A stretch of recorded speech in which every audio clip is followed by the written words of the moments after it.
घर में लड़ाई झगड़े बढ़ गए हैं, बनते बनाए काम बिगड़ रहे हैं या फिर धन की समस्याएं भी बढ़ गई हैं, तो इसके पीछे का कारण माँ लक्ष्मी की नाराजगी हो सकती है। वास्तुशास्त्र के हिसाब से जब माँ लक्ष्मी आपसे नाराज हो जाती है ना, तो आपको कुछ विशेष संकेत मिलते हैं। तो आखिर क्या होते हैं वो विशेष संकेत, चलिए आपको बताते हैं। सबसे पहला है मनी प्लांट या फिर तुलसी के पौधे का सूख जाना। भारतीय घरों में ये दोनों ही पौधों को रखना काफी शुभ माना जाता है और अचानक अगर ये पौधे सूखने लगे तो ऐसा कहा जाता है कि देवी लक्ष्मी आपसे नाराज हो गई हैं। दूसरा है नल से लगातार पानी टपकना। वास्तुशास्त्र के हिसाब से लगातार नल से पानी टपकने को काफी अशुभ माना गया है। ऐसा कहा जाता है कि इससे आपको धन की हानि हो सकती है, आपकी आर्थिक स्थिति जो है वो खराब हो सकती है।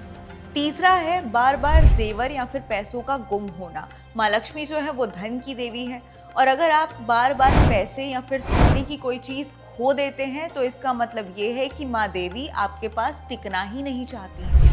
चौथा है बार बार धन हानि के सपने आना। अगर आप सपने में खुद को लॉस में देख रहे हैं, आपको धन हानि के सपने बार बार आ रहे हैं, तो इसका मतलब ये है कि कहीं ना कहीं माँ लक्ष्मी आपसे नाराज हो गई हैं, आपसे रूठ गई हैं। पांचवा है चांदी का सिक्का खो जाना। दरअसल चांदी जो है वो माँ लक्ष्मी का प्रतीक होता है, तो ऐसे में अगर आप चांदी का सिक्का खो देते हैं तो इससे माँ लक्ष्मी नाराज हो जाती है। तो क्या आपके आसपास भी ऐसी कोई चीज हो रही है जिससे आपको लग रहा है कि माँ लक्ष्मी आपसे नाराज चल रही हैं? तो आप हमें कमेंट में जरूर बताइए और ऐसे ही और कंटेंट के लिए आप कुंडली सूत्रा को फॉलो जरूर करिए।